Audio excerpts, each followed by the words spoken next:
bem-vindos. Amém? Em Romanos 8, que diz assim: portanto, agora já não há condenação para os que estão em Cristo Jesus. Porque por meio de Cristo Jesus, a lei do Espírito de vida me libertou da lei do pecado e da morte.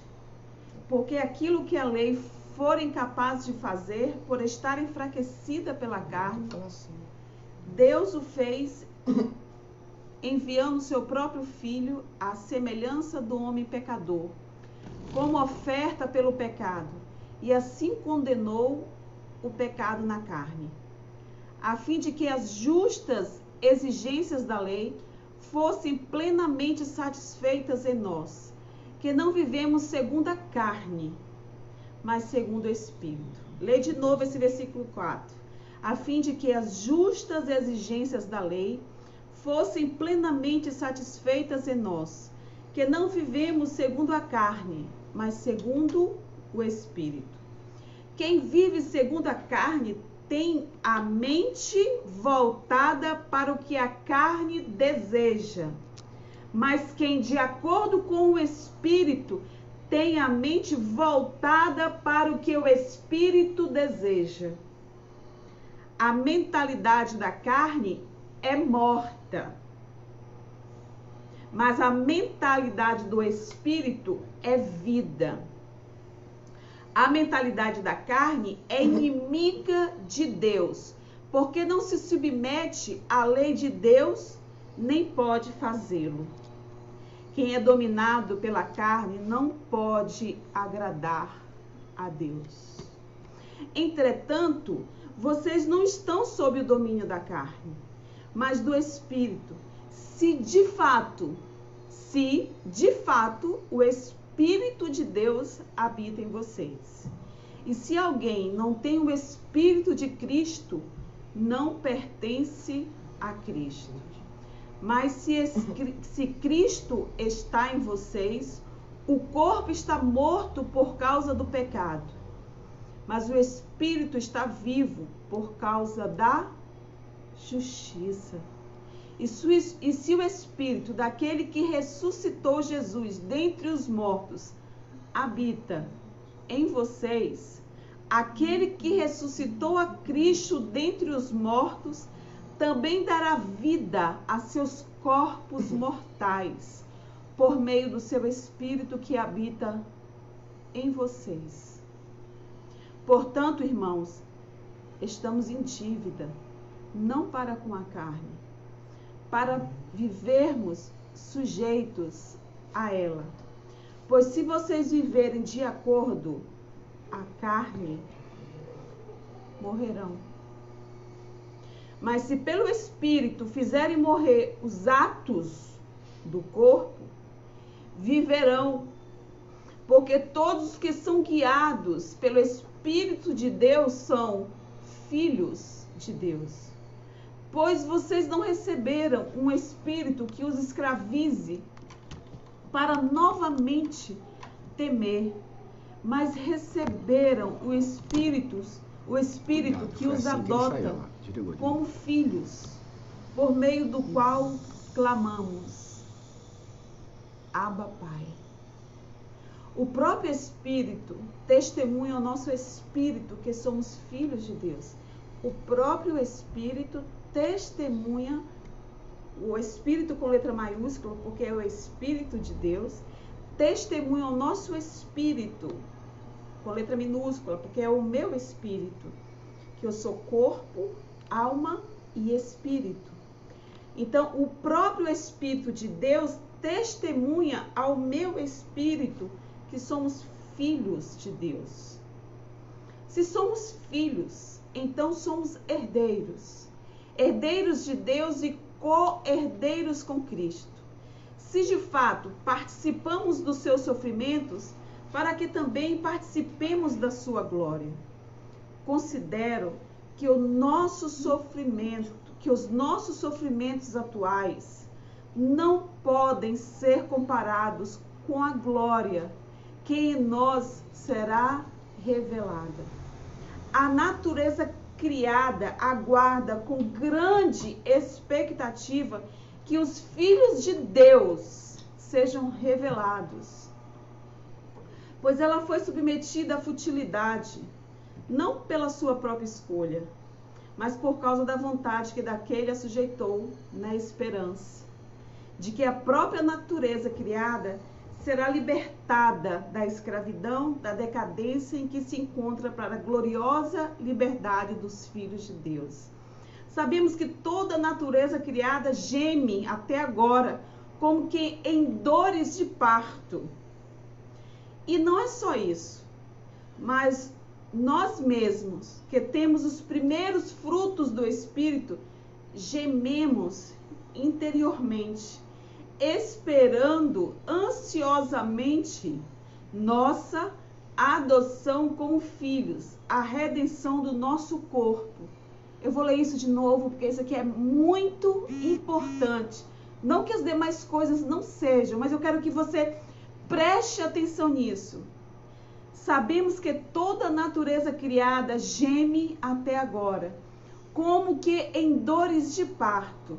E não é só isso, mas nós mesmos, que temos os primeiros frutos do Espírito, gememos interiormente, esperando ansiosamente nossa adoção como filhos, a redenção do nosso corpo.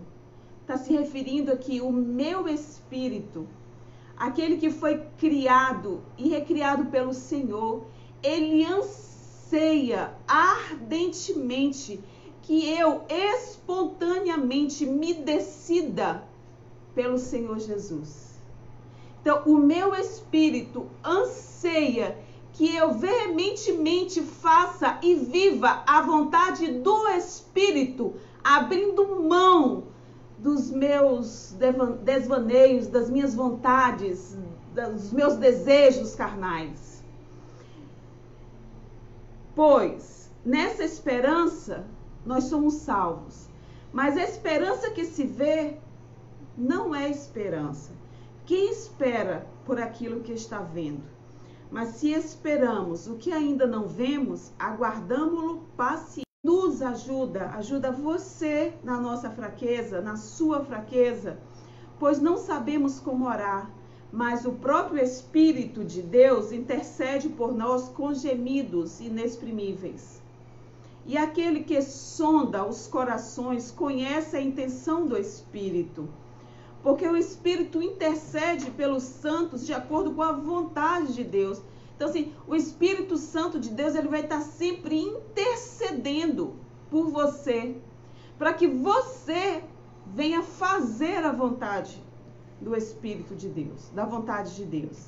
Sabemos que Deus age em todas as coisas para o bem daqueles que o amam, dos que foram chamados de acordo com o seu propósito. Pois aqueles que de antemão conheceu, também os predestinou para serem conformes à imagem de seu Filho, a fim de que ele seja o primogênito entre muitos irmãos. E aos que predestinou, também chamou. Aos que chamou, também justificou. Aos que justificou, também glorificou. Que diremos, pois, diante dessas coisas? Se Deus é por nós, quem será contra nós? Aquele que não poupou seu próprio filho, mas o entregou por todos nós, por mim, por você, pelos seus pais, pelo seu marido, pelos seus filhos, pelos meus filhos, pelo meu marido, pelos nossos irmãos, pelos nossos amigos, os nossos vizinhos, os nossos conhecidos e os nossos desconhecidos. Aquele que não poupou seu próprio filho, mas entregou por todos nós, como não nos dará juntamente com ele e de graça todas as coisas? Quem fará alguma acusação contra os escolhidos de Deus? É Deus quem os justifica. Quem os condenará? Foi Cristo Jesus que morreu. E mais, que ressuscitou e está à direita de Deus. E também intercede por nós. Quem nos separará do amor de Cristo? Será a tribulação? A angústia?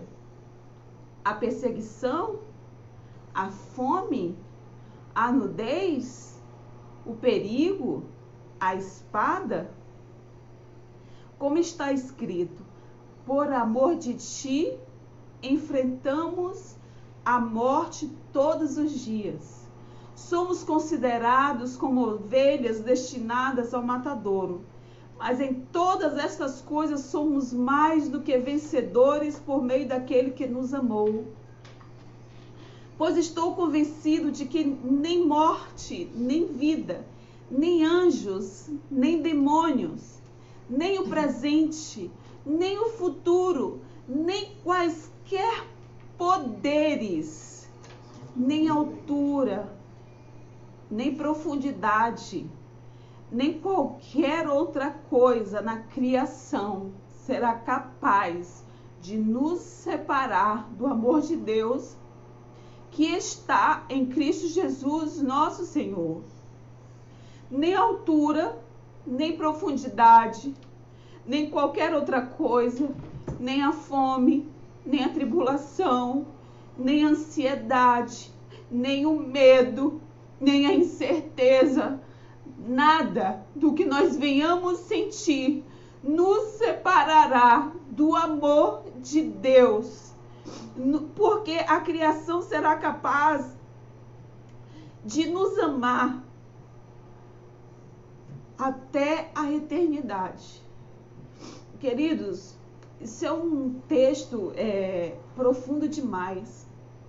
E aqui nós podemos observar o quanto Deus nos ama, o quanto Deus anseia pela nossa presença, o quanto Deus anseia pela nossa conversão, como Deus anseia pela decisão que venhamos ter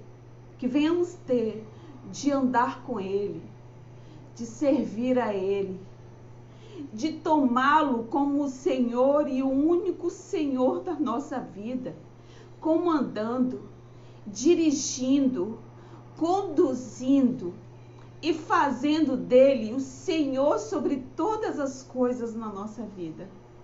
Ele anseia por isso. E ele foi capaz de nos amar muito antes da fundação desse mundo, para que nós possamos ter vida e vida em abundância. Só que a palavra do Senhor, ela também fala não só de vida, mas ela fala de morte. E há alguns princípios sobre a morte, porque hoje nós estamos vivendo um tempo onde nós estamos perdendo muitas pessoas.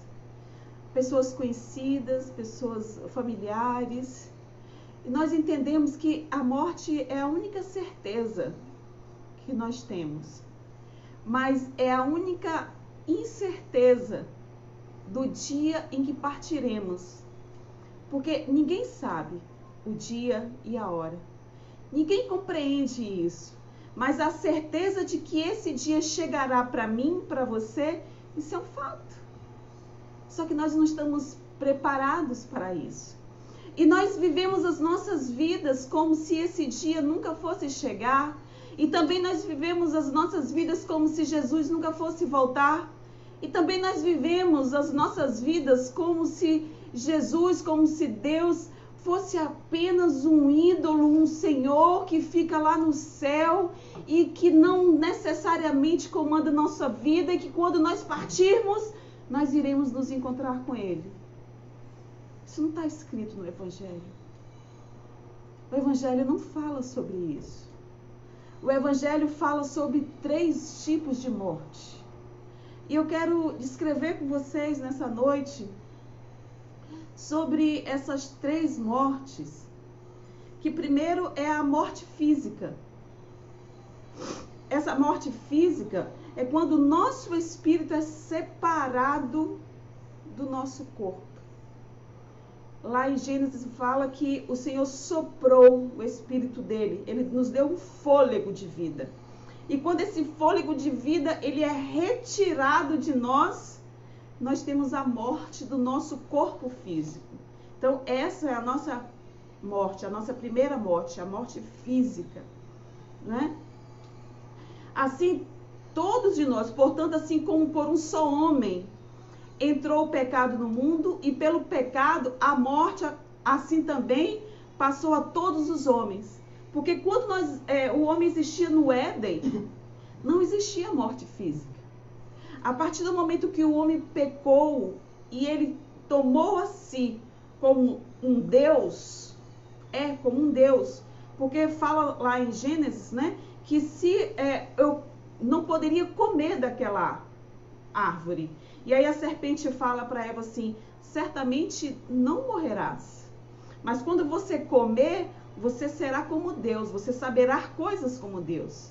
Então, assim, o homem intentou ser como Deus e passou a adotar esse altar sobre si mesmo, retirando Deus como o único Senhor. Então, essa morte física, ela adentrou ao homem a partir desse pecado de Adão. Essa é a morte física. Aí nós temos também a outra morte, que é a morte espiritual. Esse tipo de morte é experimentada quando nós estamos aqui, nessa vida. E eu quero falar essa vida, dessa morte, desse tipo de morte. Mas como é que eu vivo ainda estando... Como é que eu morro ainda estando vivo?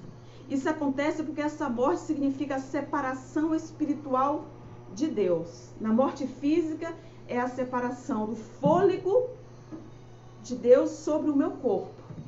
Aí na morte espiritual é a separação. Eu ainda vivo, intencionalmente eu me separo de Deus, do Espírito de Deus. Sim, a Bíblia considera a pessoa sem Deus morta espiritualmente. Essa morte espiritual se dá por causa do pecado que reina na nossa vida. E diz que o pecado, ele gera morte. É essa morte espiritual que Deus está se referindo. É muito interessante que quando eu, por exemplo, eu peco, eu me sinto morta. E eu sei que eu preciso de um esforço maior para eu me levantar, para eu voltar a ter aquela comunhão e voltar ao lugar de onde eu estava quando eu caio. Isso é com esforço. Por quê? Porque quando a gente peca, o nosso pecado, ela gera essa morte espiritual em nós. Amém? Ou não amém, né? Isso não é uma situação para a gente dizer amém. Então, essa morte espiritual se dá por causa do pecado que reina na nossa vida. Sem Cristo, todos estamos nessa condição de morte espiritual. Lá em Efésios 2:1 diz assim: Ele vos deu vida, estando vós mortos nos vossos delitos e pecados. Queridos, isso é muito sério. Porque Jesus, ele veio justamente para nos resgatar. Que uma vez na nossa condição humana, todos nós iremos morrer. Essa morte passou a ser uma certeza na nossa vida. E quando nós vivemos uma vida separada de Deus, vivendo como se esse dia nunca fosse chegar, vivendo uma vida independente da vontade e da voz de Deus e do comando do Espírito Santo, a Bíblia considera que essa pessoa, ela é morta espiritualmente. E quando o homem pecou e essa morte entrou no físico do homem, também entrou no espírito do homem. Então, esse homem, ele só passa a reviver, assim diz a palavra, quando ele aceita esse Jesus. Quando ele entende, porque na palavra diz que ninguém vem a Deus senão por Jesus. Então, aquela história de que todos os caminhos levam a Deus, onde é que está isso na Bíblia? Aonde está escrito isso? Isso não está escrito na palavra. Isso está escrito no homem caído. Isso está escrito na alma do homem. Isso está escrito nos hábitos mundanos. Isso está escrito no reforço que a minha alma, que a minha carne exige para que eu não venha fazer a vontade do Espírito, tampouco a conhecer a verdade do Espírito.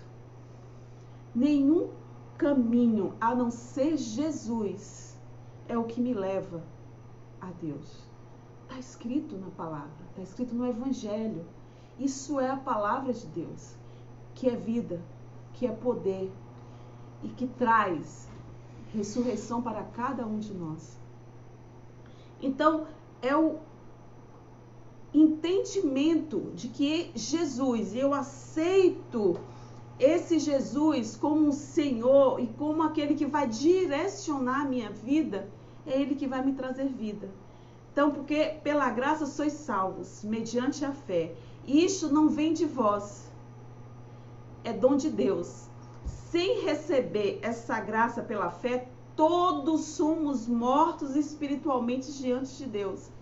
Isso soa muito ruim, às vezes, quando a gente fala sem dar uma explicação em amor, sem dar uma explicação em Jesus, sem que o Espírito Santo fale por você, porque é Ele quem convence.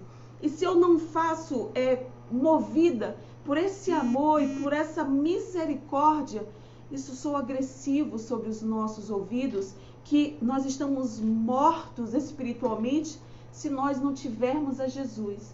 Ah, mas eu conheço Jesus, eu comemoro o Natal, eu comemoro a Páscoa, eu gosto de chocolate, lá na minha casa todo ano tem Papai Noel, nós comemoramos o Natal em família e Deus está lá. Queridos, Deus está em todos os lugares. Deus sempre esteve com o homem. Foi o homem que deixou de estar com Deus. Mas a condição não é estar com Deus simplesmente. A condição é você aceitar este Jesus e deixá-lo comandar a sua vida e na sua boca você declarar esse Senhor como o Senhor da sua vida e viver a vida de Cristo. Vocês estão me entendendo? Vocês estão me entendendo? Amém? Todo mundo compreendendo direitinho? Amém. E aí vem a segunda morte, que essa morte é que eu quero falar com vocês também nessa noite. Domingo eu passei o dia todo com um versículo que está lá no livro de Mateus 25. E durante o culto eu também pensava nesse versículo. E o Williams falou desse versículo no culto de domingo. E eu falei, Deus está querendo falar algo comigo. E o versículo diz, né, que o inferno, ele não foi feito para o homem. O inferno, ele foi feito para os demônios e para os seus anjos. Deixa eu falar uma coisa para você. Você não é demônio. E você também não é o anjo do demônio. Você é alguém que Deus criou. Alguém que Deus ama. E que deu o seu único filho para que você não pereça, mas que você tenha a vida eterna. Porque ainda que você morra, o seu espírito viverá eternamente com o Pai. Mas aqueles que partirem dessa vida, sem o entendimento desse Jesus, que é o caminho que te leva a Deus, e a entrega nessa vida por Jesus, você irá perecer para a eternidade no lago de fogo. Vamos ler Apocalipse, capítulo 20.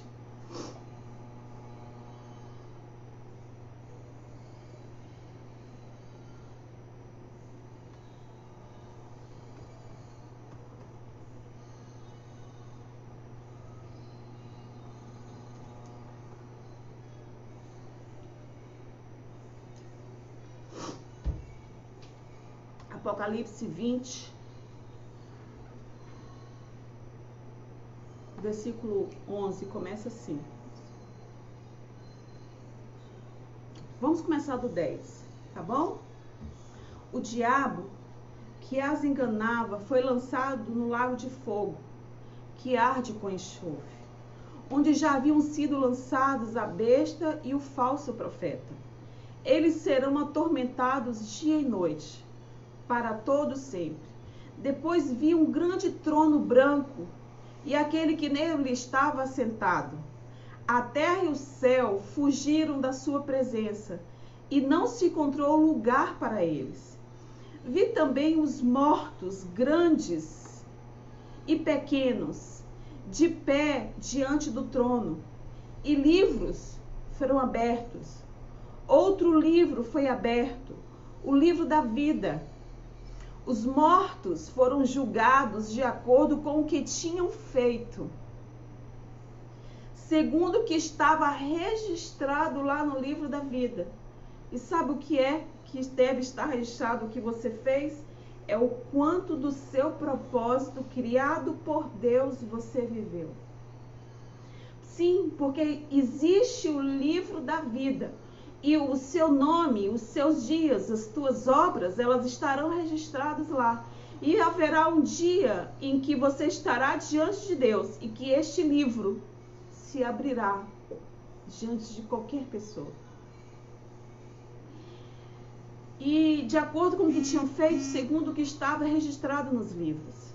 O mar entregou os mortos que nele havia, e a morte e o Hades entregaram os mortos que neles havia, e cada um foi julgado de acordo com o que tinha feito.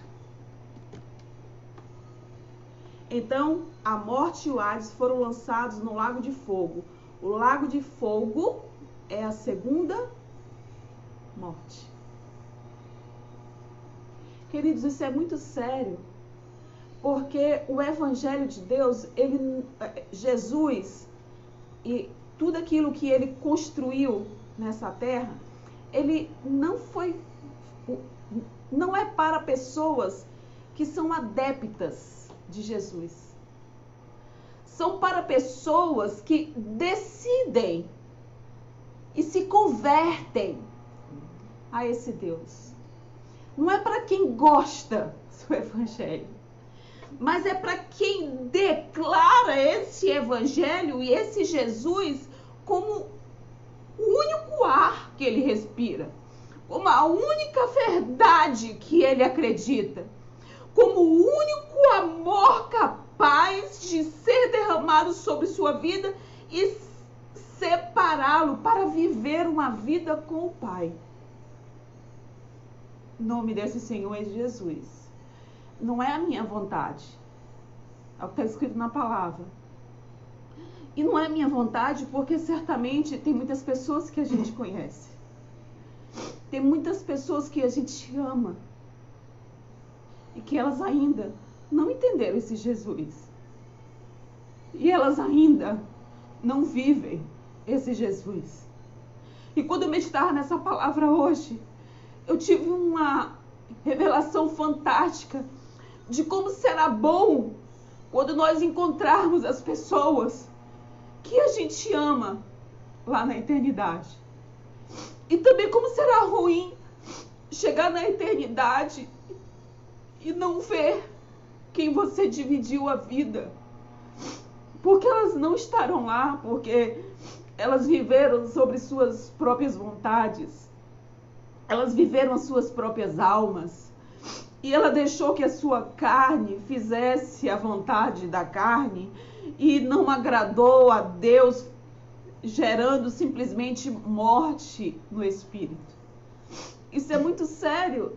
E eu tive uma visão hoje linda, que quando eu chegasse no céu, na vida eterna, eu iria encontrar com a minha mãe. Porque antes dela partir daqui, eu tinha uma preocupação muito grande de que ela pudesse ir, porque isso é um chamado para qualquer pessoa. A morte é uma realidade, nós falamos sobre a morte física. E eu pedi a Deus que me desse um tempo para que ela não pudesse partir sem os paraquedas, porque eu entendia que o paraquedas da nossa vida, aquele que nos salva, aquele que nos tira dessa segunda morte é Jesus. E assim aconteceu, eu pude contemplar o momento em que ela declarou com a própria boca que ela entregava a sua vida, e eu mesma pude batizá-la. E ela adormeceu com Jesus, e quando ela chegar diante de Deus e Deus abrir o livro da vida, o nome dela vai estar lá. E eu preciso cumprir o meu propósito na verdade de Deus, na vida de Deus. Porque eu também quero o meu nome escrito nesse livro da vida. Eu quero viver essa vida eterna. Eu não quero a segunda morte, porque aqueles que adormecem no Senhor, eles viverão a vida eterna com Cristo e com Deus, com Abba.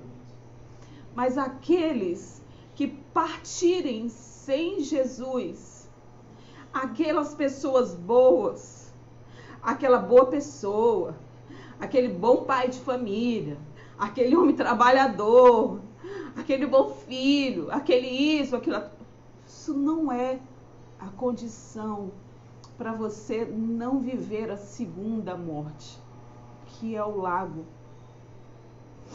de fogo. Está escrito em Apocalipse 20, está escrito lá. Isso dói, isso machuca, porque dá um certo desespero de você fazer uma análise assim de seus amigos, das pessoas que você ama. Elas ainda não se decidiram, elas ainda não entregaram, elas ainda não compreenderam, elas ainda não aceitaram o fato de que a Bíblia está escrito que Jesus de tamanha forma nos amou. E Deus nos quer de tal forma que está tudo pronto para nos esperar na eternidade. Ele quer nos levar para lá. Tanto é que a palavra diz que esse lago, ele não foi feito nem para mim, nem para você. Mas ele foi feito para os anjos, os demônios e seus anjos. Então, é tempo da gente se voltar ao Senhor e da gente compreender. Lá no livro de João 17 diz assim: Pai, quero que os que me deste estejam comigo onde eu estou, e vejam a minha glória, a glória que me deste, porque me amastes antes da criação do mundo. Vou ler de novo, 17, 24.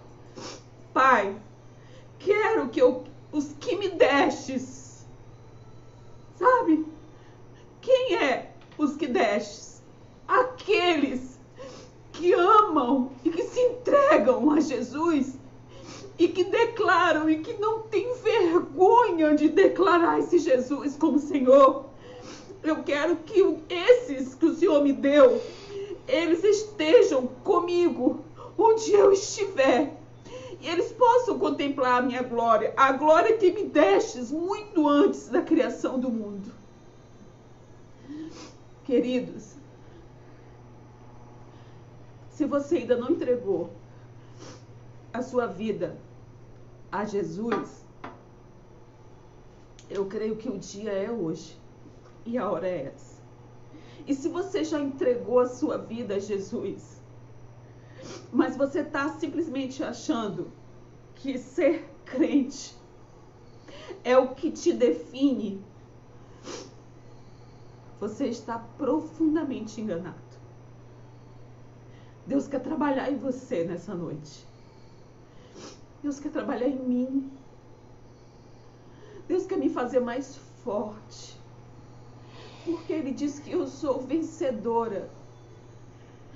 E Ele coloca todos os dias uma porção de misericórdia em minhas mãos, para que eu me preocupe em viver e sobreviver de uma forma digna em Jesus, amando e declarando esse Senhor. Amém? eu quero deixar, para a gente acabar, o livro de Hebreus, e eu quero que você medite. Hebreus 12, versículo 2 ao 8, que eu vou ler bem rapidinho, porque o nosso tempo está acabando. Que diz assim: tendo os olhos fitos em Jesus, autor e consumador da nossa fé, ele, pela alegria que lhe fora proposta, suportou a cruz, desprezando a vergonha, e assentou-se à direita do trono de Deus.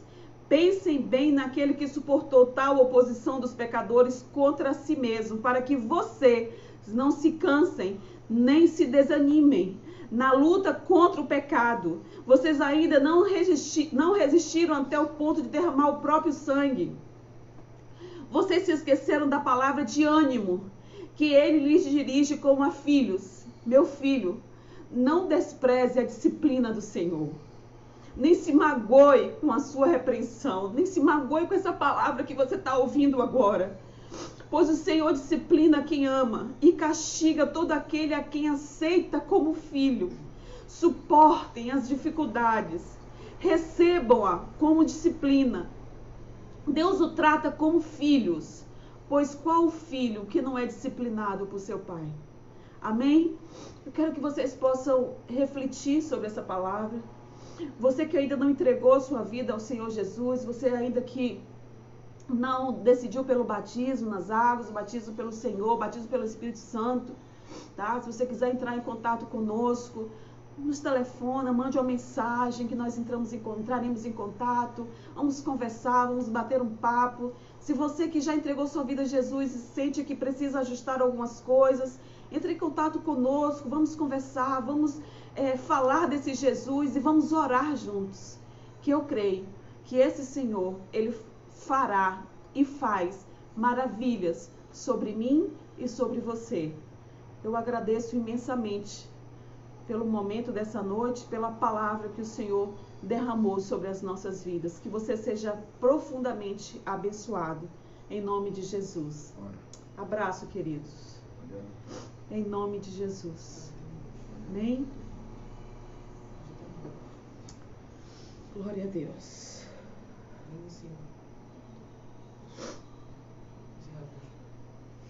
Não fez bem.